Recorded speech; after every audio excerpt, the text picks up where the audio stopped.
يا شباب السلام عليكم ورحمة الله وبركاته. عايز أتكلم بس عن نقطة مهمة، وهي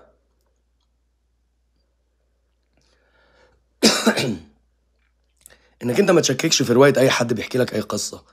اسمع قصته من وجهة نظره، ولو عندك أسئلة اسألها من حب استطلاع بعد ما يخلص، ولو هي مش مهمة اصبر لحد ما حد يسأل أسئلة مهمة. ولما يقولك الحاجة ما تقولوش ده هبل أو تشكك في القصة أو الكلام ده فارغ. اسأله تفاصيل، يمكن أنت اللي أهبل، يمكن أنت اللي فارغ، يمكن أنت اللي مستعجل. لأ، اسأل. أسهل طريقة لكشف أي كذاب هو تصديق كل حاجة بيقولها بسرعة. كذبة تتكشف. ياما ناس كذبت عليا وناس تفتكرني عبيط، بس سبحان الله ربنا بيكشفهم. فهمت؟ سلام.